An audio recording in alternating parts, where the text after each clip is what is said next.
स्थानिक स्वराज्य संस्था सातारा सांगली विधान परिषदेच्या निवडणुकीचं मतदान प्रक्रिया आज पार पडते आहे आणि हे मतदान करण्यासाठी भारतीय जनता पार्टीचे जिल्हा परिषद सदस्य आज जुना राजवाडा जे जुनं कलेक्टर ऑफिस होतं तिथं जे मतदान केंद्र आहे तिथं सगळे पोचलेले आहेत आणि या निवडणुकीमध्ये महायुती एक संधपणे माननीय मुख्यमंत्री देवाभाऊ आणि दोन्ही उपमुख्यमंत्री यांच्या नेतृत्वामध्ये लढती आहे। अत्यंत ताकदीनं महायुती धैर्यशील दादा कदम हे जे उमेदवार आहेत यांच्या पाठीशी ठामपणे उभी आहे।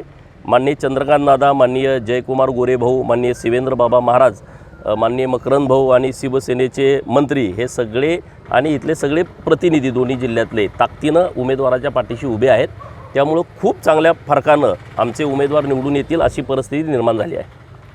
जिल्हा परिषदेच्या सातारा असो किंवा यामध्ये महायुतीमध्ये बरंच रुसवे या इलेक्शनच्या निमित्तानं सगळे रुसवे घरामध्ये रुसवे फुगे असतात, हे जिवंतपणाचं लक्षण आहे। वैचारिक वाद विवाद असणं आणि तो एका क्षणाला आल्याच्या नंतर मिटणं हे चांगलं लक्षण आहे। त्यामुळं काही वैचारिक विषय होते ते वरच्या लेवलला मिटलेले आहेत माननीय मुख्यमंत्री महोदय आणि दोन्ही उपमुख्यमंत्री बसून। त्यामुळं कुठलाही वादविवाद महायुतीमध्ये आज या क्षणाला नाही आणि इतर पण मंडळी बरेच हे भारतीय जनता पार्टीच्या विकासाच्या अजेंड्याच्या सोबत येण्याचा विचार करते असं एकत्रित ऐकिवात आहे। महायुतीचा उमेदवार विजयी होईल असं वाटतं का? 1,00,000% आता वाटायचं काय आहे। महाविकास आघाडीने सुद्धा एका कार्यकर्त्यानं उमेदवारी अर्ज दाखल केलेला होता, मात्र काही काळानंतर तो मागे घेतला। मुळामध्ये तुम्ही समजून घ्या, जयंत पाटील हा बळीचा बकरा बनवतो कुणालाही। जयंत पाटलाला वाटत नाही का त्याच्या पोराला आमदार करावं? जर ही निवडणूक जिंकणार असतील मग पोरालाच दिला असताना त्याने दुसऱ्याला कशाला देईल? त्या बिचाऱ्याला बळीचा बकरा बनवलं आहे जगतापांना।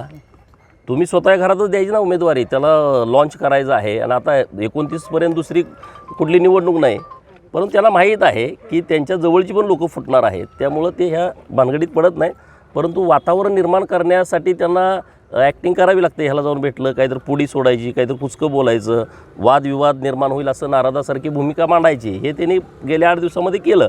पण भाजप पूर्णपणे आणि महायुती माननीय मुख्यमंत्री महोदयांच्या सोबत आहे, हे तुम्हाला आता 22 तारखेला निकालातून कळेल। महाविकास आघाडीची मतं फुटतील असं वाटतं का? तुम्हाला काय वाटतंय? कालचं प्रकरण पाहता तुम्हाला सगळ्यांनाच माहीत आहे काय काय होते। खासदाराचं कालचं प्रकरण पाहता त्याचा परिणाम त्याच्यावर होईल का असं वाटतं का आपल्या निवडणुकीत? मुळामध्ये ठाकरे साहेबांचं एक मतदान सांगलीमध्ये आहे, एक मतदान आपल्या साताऱ्यामध्ये आहे। हे त्या कालच्या घडामोडीचा ह्या निवडणुकीमध्ये परिणाम होण्याचं काहीच शक्यता नाही, कारण हे मतदार आहेत, हे लीडर आहेत, हे नेते आहेत।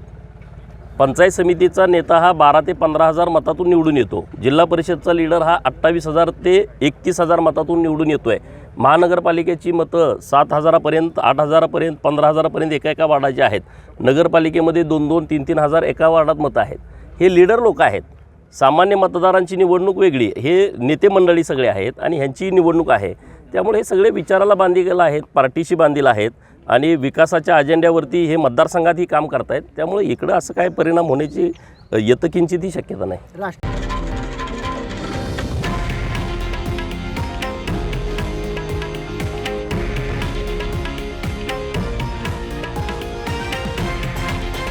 हे आहे देशातील नंबर 1 न्यूज नेटवर्क आणि आपण पाहत आहात TV9 मराठी, एकमेव।